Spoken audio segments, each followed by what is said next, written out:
যে মামলাটা এসেছে, ভাই তার ভাইয়ের বিরুদ্ধে মামলা করেছে। কার বিরুদ্ধে মামলা করছে? ভাই ভাইয়ের বিরুদ্ধে মামলা করছে। এখন আমাদের দেশে তো ভাই ভাইয়ের বিরুদ্ধে মামলা করলে কি মামলা দেয়? মহামান্য আদালত আমার বড় ভাই আমার মায়ের ধোকা দিয়া ভুল বুঝাইয়া জায়গা জমি লেখে নিছে, এখন আমার প্রাপ্ত জায়গা আমি ফেরত চাই। এরকমই তো হয়, কি বলেন? এরকম হয় না? এটা হলো আমাদের দেশে। বিচারপতি বলতেছে যে আমার কাছে যেই মামলাটা এসেছে, মামলাটা বড়ই স্পর্শকাতর। মামলাটার ইজলাসে যারা ছিল সবাই তাদের চোখের পানি ফালাইতে বাধ্য হয়েছে। শুধু তাই নয়, আমি 25 বছর পর্যন্ত আমি বিচার করি, কিন্তু এমন স্পর্শকাতর মামলা আমার কাছে আর কখনো আসে নাই। আমি এমন মামলার সাক্ষী কোনো দিন হই নাই। যেই মামলাটা আমাকে প্রায় সময় কাঁদিয়ে তোলে, নীরবে বসে যদি আমি মামলার কথা স্মরণ করি তাহলে অঝরেই আমার চোখ থেকে পানি পড়ে, এমন মামলার সাক্ষী আমি হয়েছি। তো সাক্ষাৎকার যিনি নিতেছে তিনি বলতেছে যে বিচারপতিকে, কি এমন মামলা বলেন? বিচারপতি বলতেছে যে ছোট ভাই বড় ভাইয়ের বিরুদ্ধে মামলা করেছে মহামান্য আদালত। আমরা দুইটা ভাই, আমাদের বাবা ছোটবেলায় ছোট রেখে আমাদেরকে মারা গিয়েছে। আমার বড় ভাই অনেক কষ্ট করে, অনেক কষ্ট স্বীকার করে আমাদেরকে মানুষ করেছে, আমাকে লালন পালন করেছে, কিন্তু আমাদের হীরার টুকরা মা জননী এখনো দুনিয়ায় বেঁচে আছে।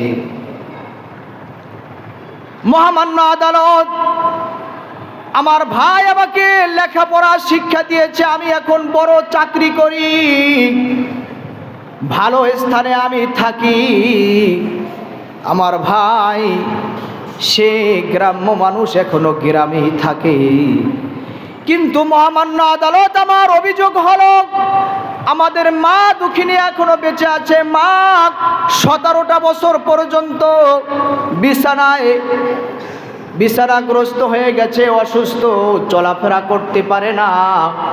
মা বিছানায় শুয়ে থাকে, মা অসুস্থ মানুষ।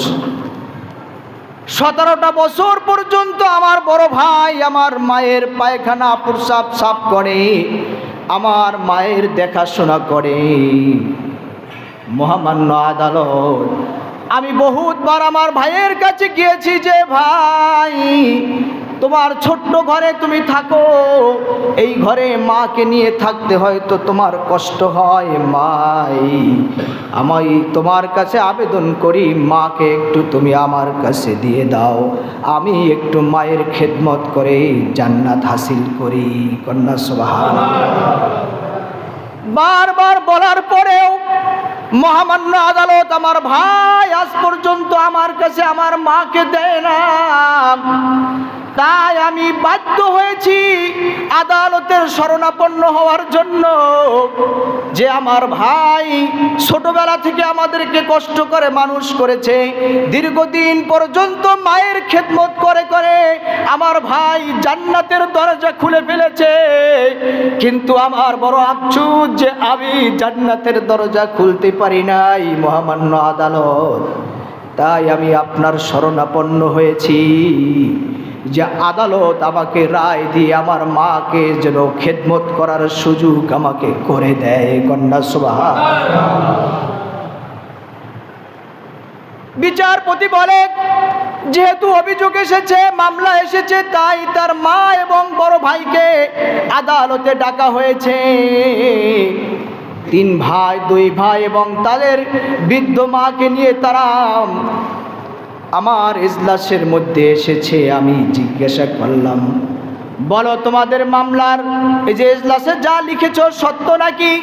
ছোট ভাই মাথা নিচুর দিকে দিয়ে বলে, ভাই আমি আদালতে আসতে বাধ্য হয়েছি রে ভাই, আমি কতদিন তোমার কাছে আবেদন জানাইলাম, কিন্তু তুমি মাকে আমার কাছে দিলা না। ভাই, তুমি তো তোমার জান্নাতের তালা খুলে ফেলাইলা, কিন্তু আমার জান্নাতের তালা তো বন্ধ হয়ে যাইতেছে। কন্যা সুবহানাল্লাহ। আদালত বড় ভাইকে ডেকে বলে, কি ভাই, তোমার কোনো বক্তব্য আছে নাকি বলো। বড় ভাই তিনি জবাব দেয়, মহামান্য আদালত, যেহেতু আমার ভাই অভিযোগ করেছে যে আমি তার উপরে জুলুম করতেছি, কিন্তু আদালত আমি কেন দেই না জানেন? আমি দীর্ঘ 17টা বছর পর্যন্ত আমি আমার মার খেদমত করে আমি অভ্যস্ত হয়ে গেছি। মায়ের যদি আমি প্রস্রাব পায়খানাগুলো যদি আমি নিজ হাত দিয়ে পরিষ্কার না করি, তাহলে আমার ওই দিন ভালো লাগে না। কন্যা সুবহানাল্লাহ। বলে যে মহামান্য আদালত, আমি 17টা বছর পর্যন্ত আমার মায়ের প্রস্রাব পায়খানা পরিষ্কার করতে আমি অভ্যস্ত হয়ে গিয়েছি। আমি চাই না আমার ভাই ছোট মানুষ, ও আমার মায়ের খেদমত অতটা বুঝবে না। আমি চাই না যে আমার মা আমার ছোট ভাইয়ের কাছে গিয়া কোনো কাজে যদি সে কষ্ট পেয়ে যায়, তাহলে হয়তো ওর উপরে মা রাগ হতে পারে। তাই আমি চাই মা যতদিন বেঁচে থাকবে, আমার মা আমার কাছেই থাকবে, যাতে করে আমার ছোট ভাইও কোনো বদদোয়ার শামিল না হয়, বা আমার মায়ের জন্য কোনো প্রকার বিন্দু পরিমাণ ত্রুটি না হয়। সুবহানাল্লাহ। বিচারপতি বলে, তাদের এই লোমহর্ষক কথা, তাদের ভাই চোখের পানি, দুই ভাইয়ের চোখের পানিতে সারা আদালত কান্নার রোল পড়ে গেছে। যত বিচারপতিরা, যত উকিলেরা ইজলাসের মধ্যে ছিল, সবাই মাথা নিচুর দিকে দিয়ে অজরে চোখের পানি ঝরাইতেছে। আদালতের জজ সাহেব বলে, বিচারক বলে, আমি তখন তার মায়ের কাছে আমি শরণাপন্ন হলাম যে মা, আপনি কি বলেন? আপনার গর্ভের ভিতরে আল্লাহ তাআলা 2টা হীরার টুকরা দান করেছে। কন্যা সুবহানাল্লাহ। আদালতের জজ যখন বলে যে মা, আপনি কি রায় দিবেন, আপনি কোন ছেলের কাছে থাকতে চান? তখন মা বলে, মহামান্য আদালত, আমার আল্লাহ আমাকে এত ভাগ্যবান করেছে যে আমার গর্ভের ভিতরে 2টা সোনার টুকরা দান করেছে। আমার 2টা সন্তান, আমি কারো প্রতি কোনো অভিযোগ নাই, তাদের প্রতি আমি খুশি আছি। কিন্তু আমার মালিক একজন আছে, আল্লাহ। সেই আল্লাহ যেই নির্দেশ রয়েছে, আল্লাহর যেই হুকুম রয়েছে, সেই অনুপাতে আপনি আমার বিচার করেন। সুবহানাল্লাহ। যেহেতু আল্লাহ তাআলা সব কিছুতে সমান সমান ভাগ দিয়েছে, কারণ বড় ভাই তিনিও মায়ের খেদমত করার অধিকার রাখে, ছোট ভাই তো মায়ের খেদমত করার অধিকার রাখে।